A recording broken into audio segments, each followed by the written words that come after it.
Bienvenue encore sur notre chaîne YouTube, la connaissance de Dieu dans une dimension plus profonde. Ici, nous sommes à vidéo numéro 2. Dans le premier vidéo, nous avons déjà vu les traits caractéristiques de Dieu. Maintenant, nous allons étudier les types de cieux qui existent. Nous voulons savoir combien y a-t-il de cieux qui existent, juste afin de savoir où Dieu se situe-t-il.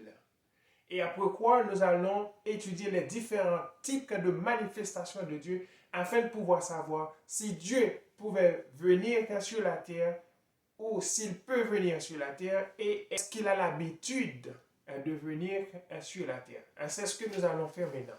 Alors, partons, nous allons étudier les différents types de cieux qui existent. Nous trouverons la liste des cieux dans le livre de Psaume 148, de versets 1 à 7, ciel numéro 1. Pour le premier ciel, on appelle le premier ciel le ciel le plus élevé, le très haut ou le haut élevé. Ce sont ces termes-là qu'on utilise le plus souvent pour le premier ciel. Ça se trouve dans le livre de Psaume 148, verset 1er. Je vais lire pour vous. Louez l'Éternel. Louez l'Éternel du haut des cieux. Louez-le dans les lieux élevés. On appelle le ciel là où se trouve le trône de Dieu, les lieux élevés ou le haut lieu. C'est ce qu'on voit dans le Psaume 148, verset 1er. Voici un autre verset qui va nous donner une certaine explication et d'autres descriptions. Luc 19, verset 38. Il disait, béni soit le roi qui vient au nom du Seigneur. Paix dans le ciel et gloire dans les lieux très hauts. Voici un autre verset qui va nous donner une description du trône de Dieu. À quoi ressemble son trône?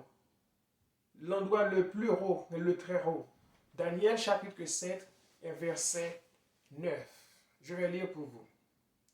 Je regardais, pendant que l'on plaçait des trônes, et l'ancien des jours s'assit. Son vêtement était blanc comme la neige, et les cheveux de sa tête étaient comme de la laine pure. Son trône était comme des flammes de feu, et les roues comme un feu ardent. C'est ça une description du trône de Dieu. Son trône était comme des flammes de feu. Et les roues sont les anges qui entourent son trône, sont comme des charbons ardents. Est-ce que vous voyez? Le trône de Dieu est en feu. Le trône de Dieu est entouré de flammes de feu, ou son trône est comme une flamme de feu. Alors, si le trône de Dieu est comme une flamme de feu, alors, comment est Dieu lui-même au sein de ces flammes-là? Waouh! C'est extraordinaire, hein? Le trône de Dieu est comme des flammes de feu. Et les roues, même les anges qui entourent son trône, sont comme des charbons ardents.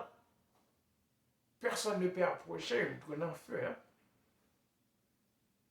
Ok, ça c'est le ciel numéro 1. Ce ciel est placé l'endroit le plus haut, et ce trône est en feu. Nous allons lire pour le second ciel. Le second ciel se trouve au-dessous du premier ciel, du trône de Dieu. Et ce trône est constitué des milliers d'anges. Il est dit 1000 milliers d'anges et 10 000 millions d'anges constituaient ce trône-là. Et ils sont au service de Dieu. Parmi d'entre eux jouent le rôle de juge. Même ces anges-là sont en feu, parce que c'est du feu qui vient du trône de Dieu qui coulait vers eux. Même ces anges-là sont tellement puissants, ils sont en feu. Je vais vous lire une description de ce trône-là. Le Psaume 148, verset 2, va vous dire les entités qui constituent ce trône, ou ces trônes-là. Et ensuite, je vais vous donner un autre verset qui va vous donner une description de ces entités. Psaume 148, verset 2. Qu'est-ce qu'il est dit? Louez-le, vous tous, ses anges. Louez-le, vous toutes, ses armées. Ça, c'est ce qu'il est. Les anges qui forment l'armée de Dieu constituent le second ciel, le deuxième ciel. Maintenant, nous allons voir une description de cela dans Daniel chapitre 7, verset 10. Un fleuve de feu coulait et sortait de devant lui. 1000 milliers le servaient et 10 000 millions se tenaient en sa présence. Les juges s'assirent et les livres furent ouverts. Est-ce que vous voyez? 1000 milliers et 10 000 millions le servirent. Ce sont ces entités-là, ces anges-là qui constituent le second ciel. Le troisième ciel est ce qu'on appelle un cieux des cieux, le royaume des cieux et le sein d'Abraham. On trouve ça dans Psaume 148 encore, Psaume 148, verset 4. Je vais lire pour vous, Psaume 148, verset 4. Louez-le, cieux des cieux, et vous, ô, qui êtes au-dessus des cieux. Ça, c'est le troisième ciel. Maintenant, voici la description voici la description qui va vous expliquer que c'est ce ciel-là que l'on appelle le troisième ciel, le paradis, le sein d'Abraham et les cieux des cieux. Verset qui va l'expliquer, Matthieu chapitre 8, verset 11. Je vais lire pour vous. Qu'est-ce qui est dit dans Matthieu chapitre 8, verset 11? Or, je vous déclare que plusieurs viendront de l'Orient et de l'Occident et seront à table avec Abraham, Isaac et Jacob dans le royaume des cieux. Ce verset-là explique le troisième ciel. Ce que Jésus veut expliquer cela, il veut dire que les gens qui vont venir des païens, des autres nations, que pour eux que l'évangile est ouvert afin de venir pour entrer dans le royaume, ces gens-là vont avoir accès dans le royaume des cieux avec Abraham, Isaac et Jacob parce que eux, ils ont eu leur part par la foi. Eh bien, les enfants d'Israël qui devraient être dans le royaume, mais puisqu'ils n'ont pas la foi, une partie d'entre eux est tombée dans l'endurcissement. Une partie d'entre eux est encore dehors. Eh bien, il faut que la totalité des païens qui doivent être entrent d'abord par la foi. Ils vont être d'abord dans le paradis avec Abraham, Isaac et Jacob, dans le sein d'Abraham, avant même que ceux qui sont dans l'endurcissement, ceux qui sont dehors, les enfants de la maison, des enfants de la promesse, eux que Jésus venait vers eux, qui l'ont rejeté, qui ne l'ont pas reçu, eh bien, cette partie-là qui est tombée dans l'endurcissement, ce sont eux qui sont jetés dehors. Mais les autres nations sont entrées avant eux. C'est ce que Jésus explique là. Bien que Dieu l'a déjà dit à Abraham, qu'une multitude de nations, où toutes les nations vont être bénies dans Abraham, eh bien, il fallait qu'une partie de la nation, de la famille d'Abraham ou de sa descendance naturelle sont tombées dans l'endurcissement. Maintenant, il faut que les autres nations soient entrées d'abord, avant même que les enfants de la maison d'Abraham puissent avoir leurs yeux encore ouverts. Maintenant, là, ils sont toujours dans l'endurcissement pendant que les nations sont en train d'entrer. Est-ce que jusqu'à présent, vos yeux sont en train d'ouvrir pour comprendre ce qui est en train de faire là? Ça, c'est le troisième ciel. Ok, Luc chapitre 16, verset 22. Un autre verset, Luc chapitre 16, verset 22. Il est dit, le pauvre mourut et il fut porté par les anges dans le sein d'Abraham. Le riche mourut aussi et il fut enseveli. Qu'est-ce que ça veut dire? Le pauvre qui a la foi, il est mort, son âme n'est pas morte, eh bien, il est porté par les anges dans le sein d'Abraham parce que Dieu a dit que Abraham, Isaac et Jacob sont des vivants.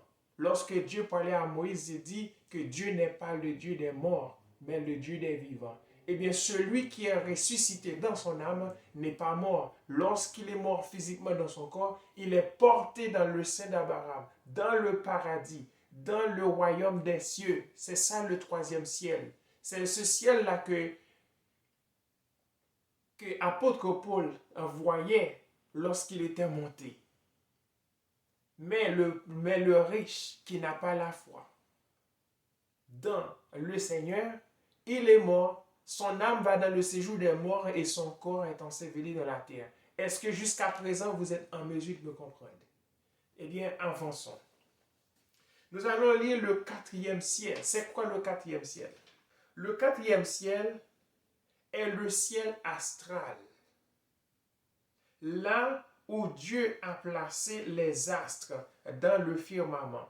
Là où Dieu a placé les astres dans le firmament, c'est là où se trouve le quatrième ciel.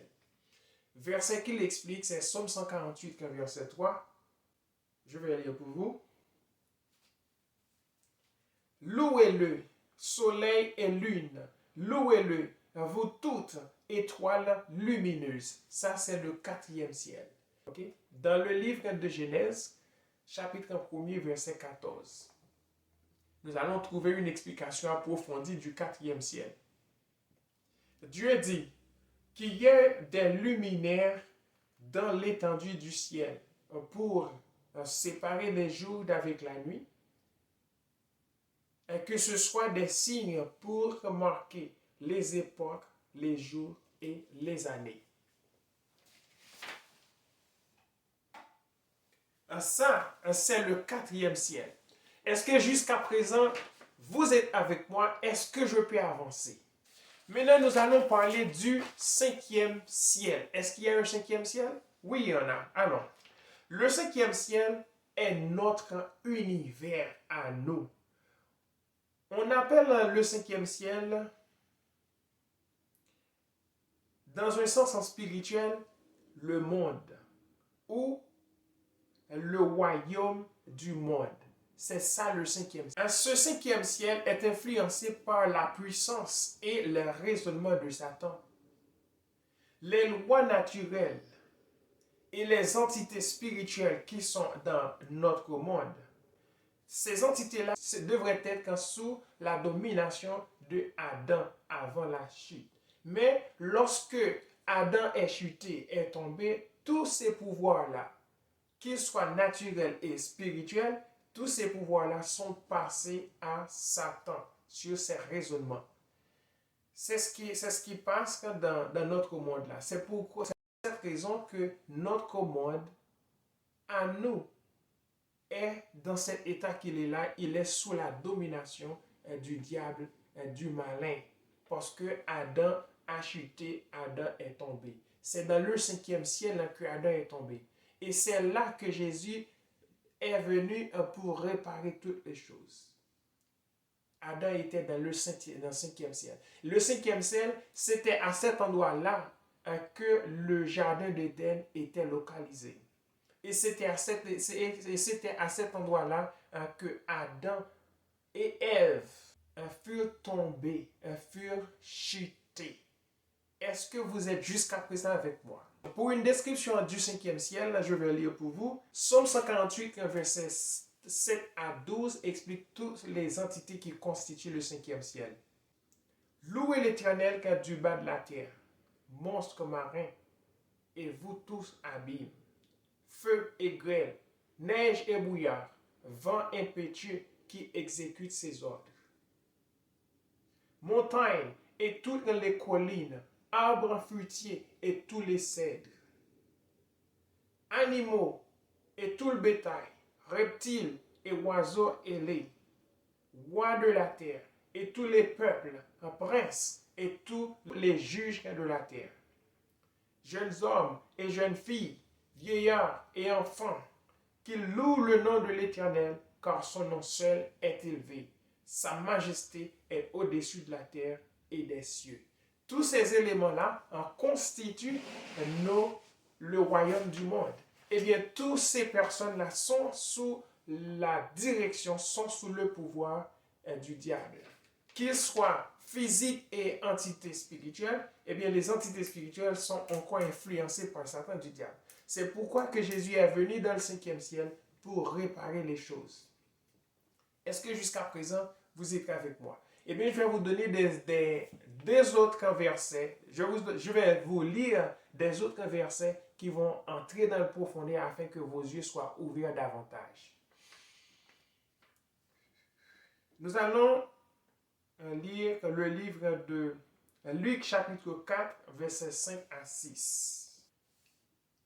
Satan se dit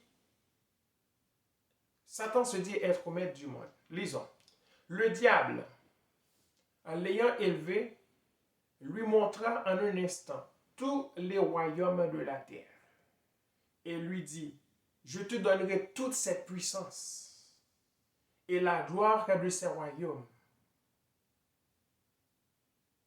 car elle m'a été donnée et je la donne à qui je veux. Ça, c'est ce que le diable a dit à Jésus lorsqu'il le tentait.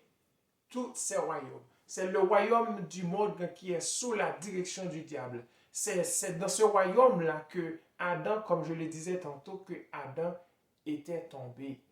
Eh bien, le Satan, le diable, disait que toutes ces choses-là m'ont été données, je peux le donner à qui je le veux. Ça, c'est dans le 5e ciel. Est-ce que jusqu'à présent, vous êtes avec moi? Est-ce que je peux avancer? Est-ce qu'il existe un 6e ciel? C'est quoi le 6e ciel? Le 6e ciel est ce qu'on appelle le royaume des ténèbres. L'abîme, dans un sens spirituel. Le 6e ciel en constitue des parties, des êtres, des monstres marins qui existent réellement dans le profond de la mer. Mais ces entités ne sont pas mauvaises, Dieu les place ici pour une raison bien déterminée. Mais il y a d'autres endroits dans le 6e ciel où se trouve l'abîme que Dieu se sert pour prison, pour emprisonner des esprits. Il y a d'autres endroits dans l'abîme, dans le 6e ciel, que Dieu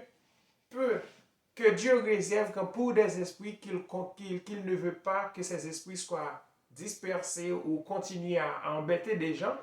Eh bien, Dieu conserve ces esprits-là, enferme ces esprits dans cet endroit-là pour le jugement dernier ou pour le grand jugement.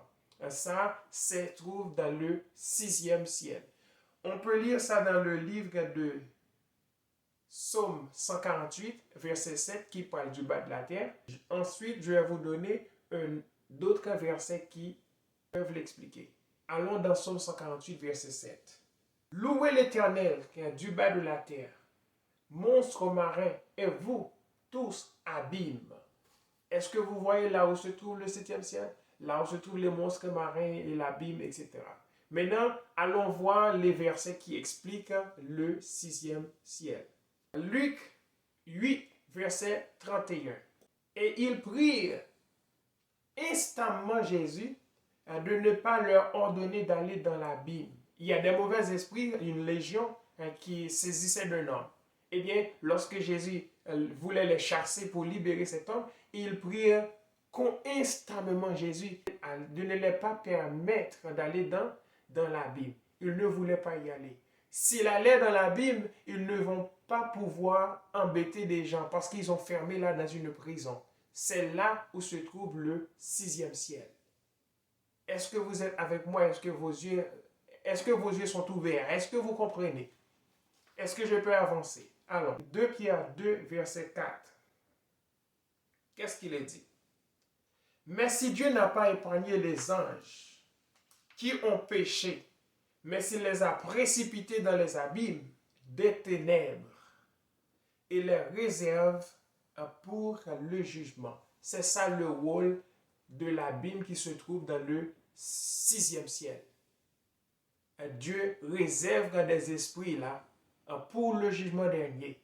Ces esprits-là, ce sont des esprits qui n'auront pas la possibilité de venir à l'existence pour aucune seconde chance. Ce sont des esprits qui ont déjà condamné et il n'a plus de chance pour eux, Dieu les conserve ici pour le jugement dernier. Est-ce que vos yeux sont ouverts? Est-ce que vous êtes en mesure d'apprendre certaines choses-là? Est-ce que je peux avancer? Maintenant, est-ce qu'il y a un septième ciel? Non.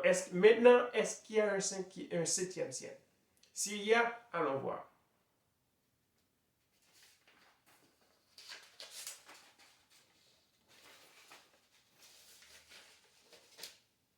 Oui, il y a un septième ciel. Le septième ciel est ce qu'on appelle dans un sens spirituel, le royaume de Dieu sur la terre, le champ de Dieu. Et ce ciel est aussi influencé par Satan et les mauvais esprits. Ce ciel, c'était le jardin d'Éden d'autrefois. C'était là où Adam a tombé, ou a péché. Est-ce que vous voyez? Le septième ciel est inclus dans le cinquième ciel. Vous savez que le cinquième ciel constitue toutes les entités de notre royaume. Eh bien, le septième ciel, c'est le royaume de Dieu qui s'était dans le monde naturel que nous vivons là. Je vais vous expliquer. Suivez-moi attentivement et vous allez comprendre. Le jardin de Dieu d'autrefois, le jardin d'Éden d'autrefois, qui était le septième ciel, qui est le royaume de Dieu sur la terre. Où ce ciel-là était-il? Nous allons en lire dans le livre de Matthieu, chapitre 13, verset 24 à 30, qui va vous donner une parabole et puis je vais l'expliquer. Il leur proposa une autre parabole et il dit: le royaume des cieux est semblable à un homme qui a semé une bonne semence dans son champ. Mais pendant que les gens dormaient, son ennemi vint, sema de l'ivraie parmi le blé et s'en alla. Lorsque l'herbe est poussée et donnait du fruit, l'ivraie parut aussi. Verset 27. Les serviteurs du maître de la maison vinrent lui dire: Seigneur, n'as-tu pas semé une bonne semence dans ton champ? D'où vient donc qu'il y a de l'ivraie? Verset 28. Il leur répondit: c'est un ennemi qui a fait cela. Et les serviteurs lui dirent: veux-tu que nous allions l'arracher? Verset 29. Non, dit-il, de peur qu'en arrachant l'ivraie, vous ne déraciniez en même temps le blé. Verset 30. Laissez croître ensemble l'un et l'autre jusqu'à la moisson. Et à l'époque de la moisson, je dirai au moissonneur: arrachez d'abord l'ivraie et liez-la en gerbe pour la brûler, mais amassez le blé dans mon grenier. Ça, c'était le jardin d'Éden autrefois. Ça, c'était le champ de Dieu. Maintenant, je vais vous expliquer ce que signifie ce jardin-là, que le ennemi a semé de l'ivraie là-dedans. Allons dans le livre de 1 Corinthiens chapitre 3, verset 9. Car nous sommes ouvriers avec Dieu. Ça, c'est Paul qui parle. Car nous sommes ouvriers avec Dieu. Vous êtes le champ de Dieu, l'édifice de Dieu. Est-ce que vous voyez? Les hommes constituent le champ de Dieu. Les hommes en constituent l'édifice de Dieu. Eh bien, les personnes que Dieu oint, les personnes que Dieu arme par son esprit pour faire ce travail, ce sont les moissonneurs. Eh bien, autrefois, dans le monde de Dieu, avant le péché, le jardin d'Éden qui était dans le jardin spirituel qui était dans le jardin physique, le jardin spirituel de Dieu, c'est la pensée. C'est le subconscient même d'Adam. Eh bien, c'est là que le faux raisonnement, c'est là que le semence est venu semer. Est-ce que jusqu'à présent vous êtes avec moi? Adam avait l'esprit de Dieu en lui. C'est ce qui permet à son âme d'être vivant. Mais lorsqu'il a perdu l'esprit de Dieu, son âme est devenue morte. C'est ça la mort spirituelle, manque de la présence de Dieu. Eh bien, le champ d'Adam est tombé dans cet endroit-là, il a perdu la présence de Dieu. Un point, c'est tout. Est-ce que vous êtes avec moi jusqu'à présent?